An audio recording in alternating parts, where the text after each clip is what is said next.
En esta clase veremos algunas características del movimiento barroco español en particular. Cuando hablamos de fechas estimativas y aproximadas, porque sabemos que un movimiento no termina de un día para otro, ni el próximo se inicia la mañana siguiente, sino que justamente hay un proceso de cambio muy paulatino. Y además es muy importante agregar que muchos paradigmas estéticos renacentistas continúan presentes en el arte español barroco. Sin embargo, tenemos que hablar de una novedad. El barroco produce una novedad en la historia de la literatura universal. Y esta novedad indudablemente está puesta en Don Quijote de la Mancha. Existe un cambio fundamental que nos permite hablar ya de literatura moderna. Esta literatura moderna implica cambios sustanciales en la escritura que veremos luego, más adelante, en el eje correspondiente a la narrativa. También veremos, a continuación, poetas barrocos que producen cambios interesantes dentro de la historia de la literatura española. Este es el caso de Francisco de Quevedo, que veremos en esta clase, de Luis de Góngora y de Lope de Vega, entre los poetas canónicos. También es importante destacar que el barroco es un momento espléndido para el teatro, porque entra en escena un elemento más, un elemento determinante, que es el público, y esto lo veremos en el teatro de Lope de Vega. El barroco es un movimiento integral, porque es un movimiento de renovación.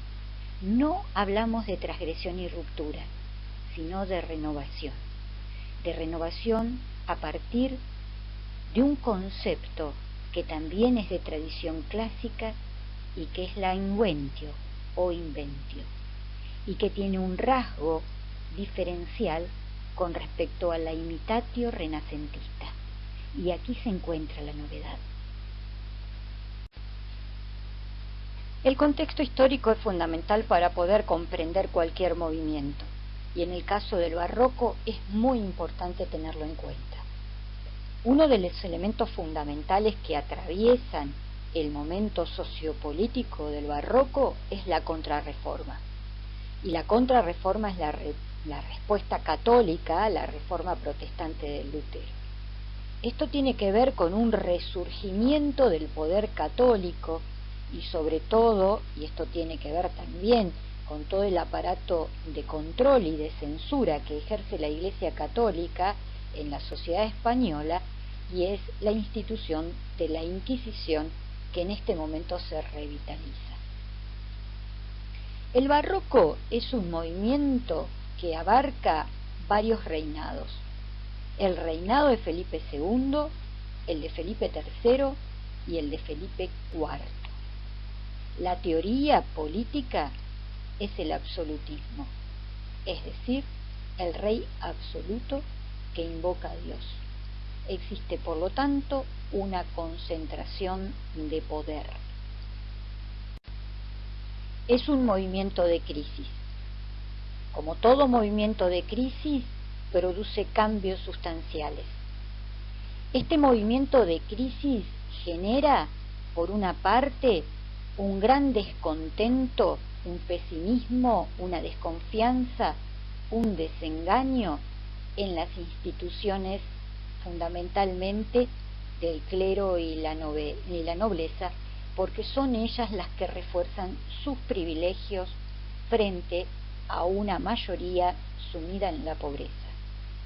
Sin embargo, dentro de este contexto de crisis general,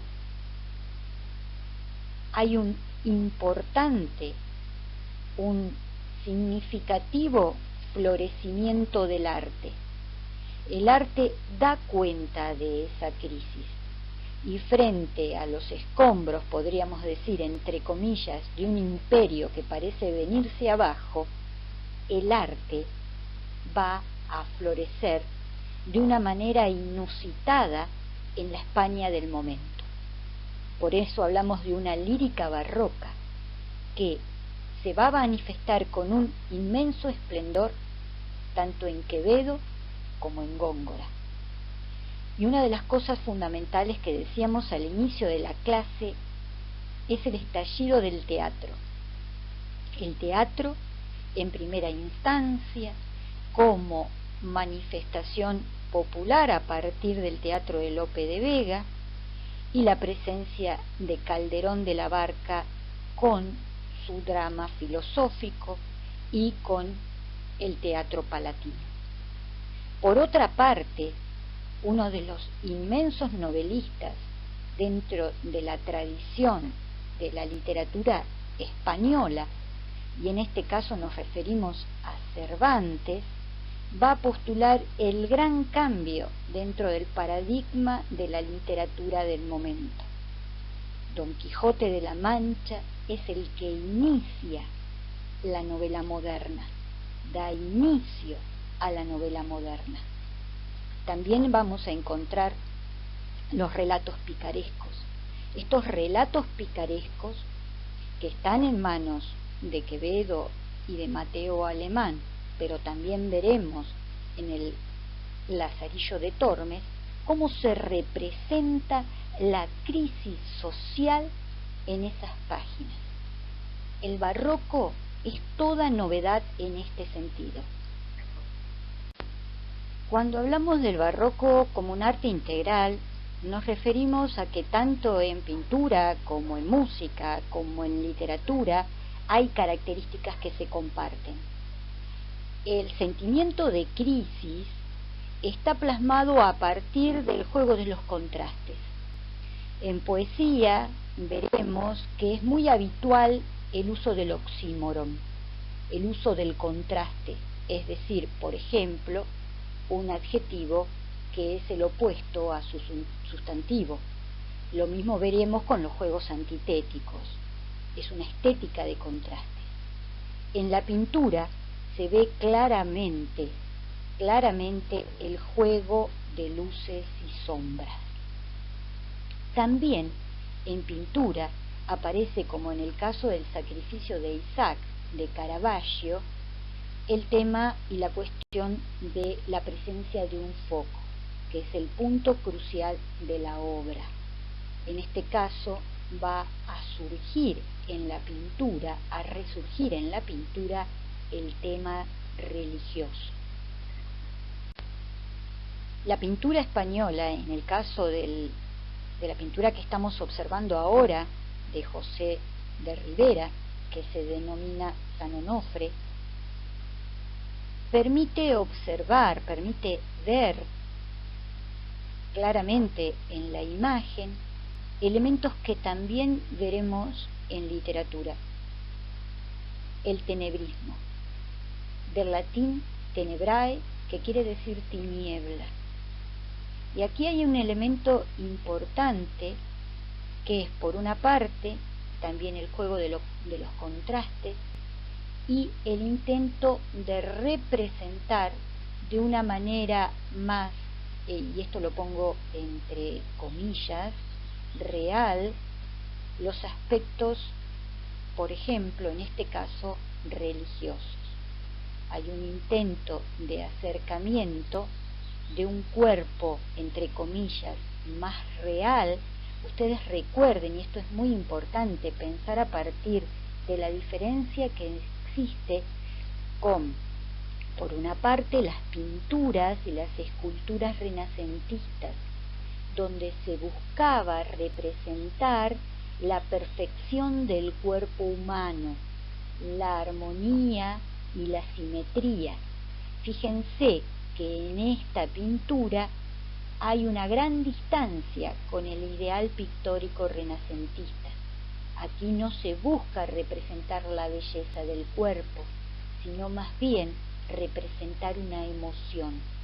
Si ustedes pueden observar, y en este tenebrismo aparece también muy presente la figura de la muerte. Velázquez es uno de los más destacados pintores del barroco español. Y en este cuadro, en esta pintura particularmente, hay un manejo del espacio que la va a postular como una de las pinturas emblemáticas del barroco. Primero, el punto de fuga y el espejo como partícipe de la obra, reflejando las imágenes del rey y su esposa. El propio pintor aparece en la obra, y aquí lo interesante es ver cómo el observador se vuelve partícipe de la pintura. El trabajo con el espacio en la pintura de Velázquez es uno de los cambios más interesantes que se producen en la pintura barroca. Ustedes tengan presente las obras renacentistas y podrán ver a partir de ello cómo cambia el uso del espacio y también cómo cambian las representaciones de las figuras humanas. Hablamos del barroco como un movimiento estético integral. Decíamos al inicio de esta clase que todas las expresiones artísticas del barroco se van a ensamblar, va a haber un arte combinatorio. Elementos y características que vemos en la literatura también las vamos a ver en la pintura, en la escultura o en la música. Por otra parte, es importante hablar de que hay una ampliación del canon clásico. ¿Qué quiere decir esto? Esto quiere decir que no se culmina en absoluto con el patrón estético clásico. Y en este sentido veremos más adelante que hay dos vertientes y pueden existir dentro del mismo autor sin ningún tipo de problema. Por una parte, la reescritura del mito de manera como un homenaje en forma, entre comillas, seria, y por otra parte, la reescritura o la alusión al mito, porque además de reescritura tenemos que hablar de uso del mito de manera burlesca. Y aquí aparece la innovación. En el Renacimiento no habíamos presenciado una escritura burlesca o paródica del canon clásico. Aquí en el barroco va a aparecer entonces la reescritura paródica y la reescritura burlesca, sobre todo de la mitología grecolatina.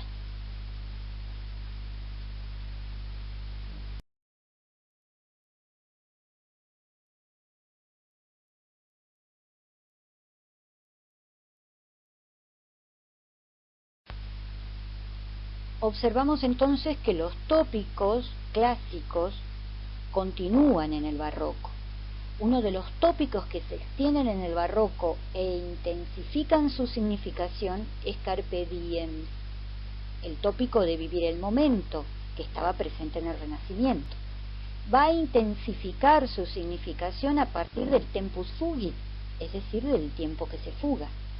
Este tiempo que se fuga intensificará a su vez, es decir, aumentará, exacerbará su intención significativa a partir del quotidie morimur o el memento mori. Como ustedes podrán observar, ingresa la muerte. La idea y la conciencia de la muerte se intensificará en el barroco. Y hay una característica muy particular. Estos tópicos de carácter clásico no están relacionados con una referencia religiosa, es decir, no hay idea de trascendencia, es decir, vuelvo a aclarar, de vida después de la muerte, sino que se habla de una vida aquí y ahora, de un tiempo que pasa aquí y ahora. Esto es muy interesante observar en muchos de los poetas barrocos, que si bien son declaradamente católicos, no participa en su obra un aspecto de tono trascendentalista. Podemos hablar de algunas claves estéticas que iremos desarrollando cuando trabajemos los poetas. Dijimos que hay 3 poetas canónicos dentro del barroco. Esto no quiere decir que no haya mucha más producción poética. Cuando hablamos de canon, ustedes recuerden lo que dijimos en una de nuestras primeras clases, el canon siempre es de alguna manera la representación, la exposición de nombres de escritores que de alguna manera, por estar cercanos al poder del momento y también porque las características de su obra, la calidad de su obra lo permiten, ingresan a un reconocimiento de ese momento en particular. Este reconocimiento puede ser a partir de que sus obras circularon dentro de la corte, que es el caso de los 3 poetas de los que estamos hablando, y también del reconocimiento popular, que es el caso de Lope de Vega en particular. Es decir, que hablamos de estos 3 poetas, pero estos 3 poetas no son los únicos representantes del barroco. Hay mucha más literatura lírica escrita en este momento. Es más, nosotros hemos agregado en nuestro programa mujeres que han quedado fuera de esta lista de escritores canónicos. Pero habitualmente hablamos de Góngora, de Lope de Vega y de Francisco de Quevedo porque son los nombres que ilustran y se han transformado en iconos de este momento, de este movimiento, mejor dicho, estético. Existe una intensificación y culminación de la retórica clásica del siglo XVI. Recién nos referíamos a esto diciendo que no finaliza la utilización de los patrones clásicos. Es más, estos patrones clásicos, fundamentalmente desde la retórica, van a estar presentes tanto en la lírica como también lo estará en la narrativa y estará presente, por ejemplo, en las referencias a los estudios sobre teatro que hace Lope de Vega en el arte nuevo de hacer comedia. Existe, por lo tanto, también como novedad, y esto entra dentro de lo que hablábamos y vamos a desarrollar más adelante, la inventio en latín, que es la transformación de la retórica heredada en calidad de homenaje y parodia. Por una parte, decíamos recién, la reescritura o la utilización del mito en clave seria, y por otra parte, la utilización del mito a partir de realizar una parodia, una reescritura paródica.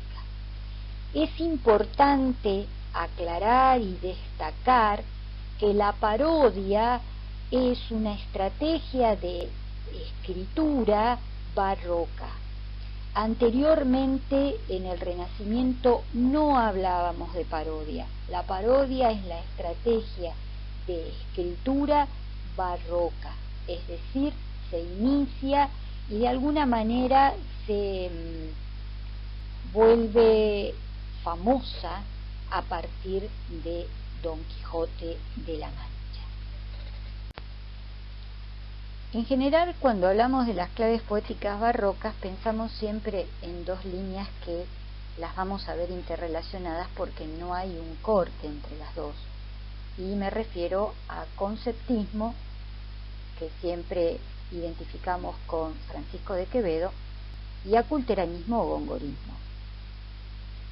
El conceptismo está relacionado básicamente con una condensación del contenido o el significado, y tiene como una característica el uso de la metáfora que exalta la correspondencia entre objetos.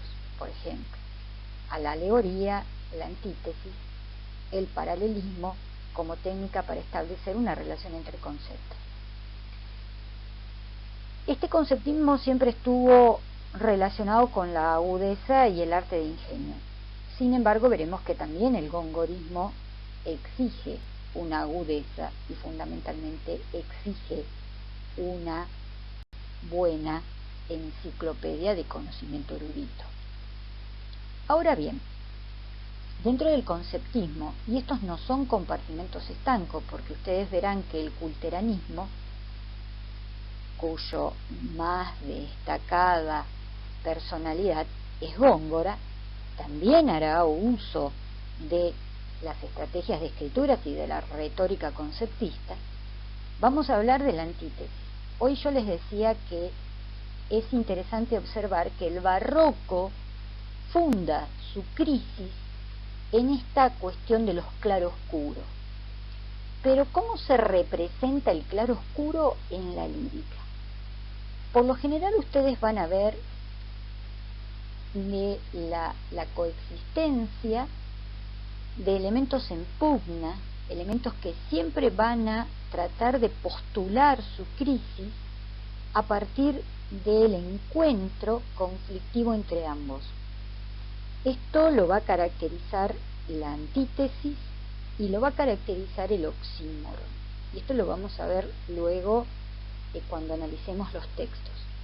Veremos que una de las características fundamentales del barroco y sobre las que está fundada su poética es una poética de la antítesis, una poética del oxímoron, donde se manifiesta la crisis de los opuestos.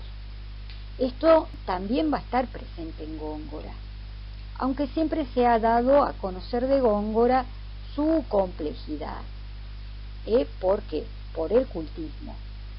Existe en Góngora una estrategia artificiosa más elaborada y que de alguna manera se expone a partir de su complejidad gramatical y de la latinización que en Quevedo.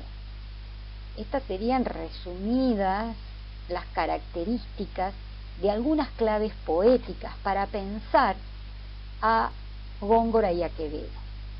Pero también tenemos otro escritor importante que va a tener sus propias claves, y se trata de Lope de Vega.